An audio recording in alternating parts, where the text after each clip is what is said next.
Salve rapaziada, sejam bem-vindos a mais um vídeo. E no vídeo de hoje eu vou analisar o episódio 13 e 14 do anime do Herói do Escudo. Então, sem mais enrolação, bora lá.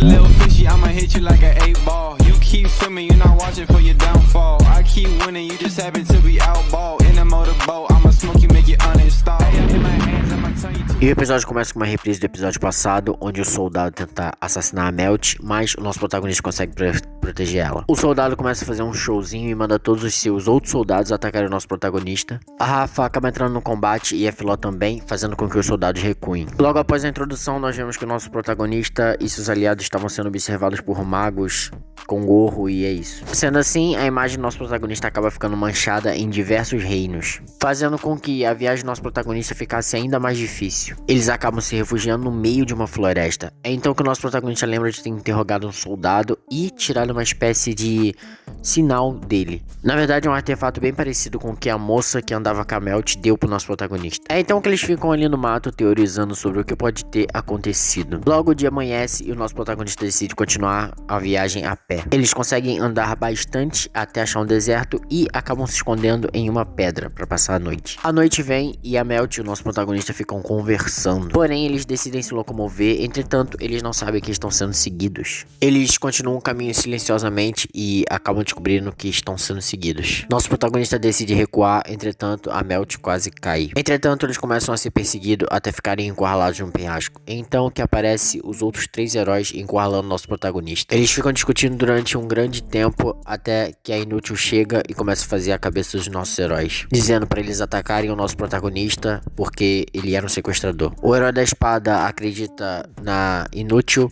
e pede pro nosso protagonista entregar a Melt. Entretanto, ele toma a frente da situação e já começa a bolar um plano. Então a Filó se transforma, o nosso protagonista monta em cima dela e consegue pular um penhasco. Entretanto, o nosso herói da lança consegue acertar algo na Filó que a destransforma, transformando ela em criança de novo. E o herói da lança, por fim, consegue raptar a Filó. Daí a Melt conjura e lança uma magia, irritando a sua meia-irmã e fazendo com que ela atacasse a Melt com diversas magias diferentes. Nosso protagonista acaba usando o escudo da fúria e iniciando um combate ali mesmo, com todos os personagens. Até a Rafa consegue acertar a Inútil e a Filó também consegue acertar o herói da lança. Daí o nosso protagonista pega, destrói a ponte e logo após destruir a ponte, ele lança o amuleto que ele achou no guarda para o nosso herói da espada, que fica meio encocado com a situação. Logo após o combate, nosso protagonista consegue soltar a Filó. É então que aparecem 2 espiãs. Essas espiãs são a guarda pessoal da Melt e elas andam com ela para tudo quanto é lado. Elas explicam algumas coisas pro nosso protagonista. A Melt, sempre muito insistente, insiste em viajar com o nosso protagonista. Nosso protagonista acaba aceitando e logo após isso eles percebem que a floresta está pegando fogo. Nós vemos a Inútil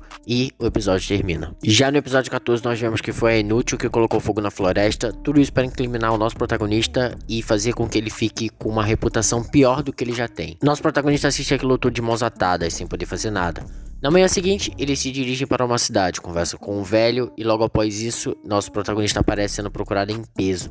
Então que ele muda os planos, e os planos deles agora é encontrar a rainha. Logo após isso, eles encontram diversos deuses humanos trabalhando em uma horta, em uma fazenda. A Melt diz conhecer o senhor naquelas terras e diz que ele é uma pessoa muito boa, apesar de escravizar demi-humanos. Vemos um pouco sobre o passado da Rafa e aonde ela morava. Basicamente, os soldados da rainha foram lá e destruíram e mataram todo mundo, e também depois veio as ondas e complicou ainda mais a situação dela. A Melt se culpa por não poder fazer nada. Quando o nosso protagonista começa a falar sobre o nobre aparece do nada atrás deles, que nem assombração. Ele cumprimenta a Melt-san e o chama para sua casa. Lá eles conversam um pouco e lhes oferecido comida. Eles acabam comendo e indo para a cama. Lá, a Rapitilha decide ficar de guarda enquanto nosso protagonista dorme. Ela também comenta com ele sobre ele ser mais tranquilo com a Melt, pois a Melt não tem culpa de ter nascido na corte e ter sido coroada rainha.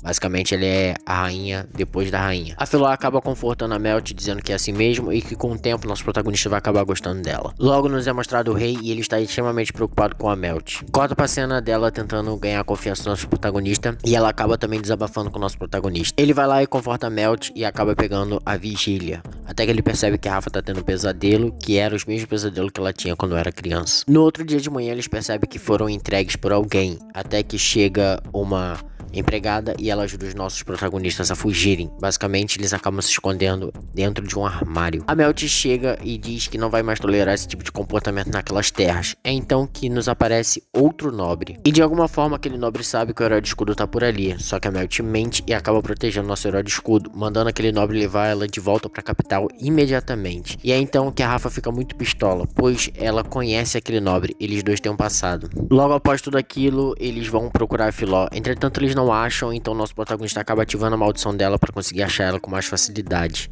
Basicamente, ela tem que obedecer todas as ordens dele, senão ela toma choque até morrer. Nosso protagonista cogita em abandonar a Melt. Entretanto, ela confiou nele, então ele não vai quebrar essa confiança dela. Se dirigem para a casa do nobre à noite e a Rafa começa a ter mais visões do seu passado.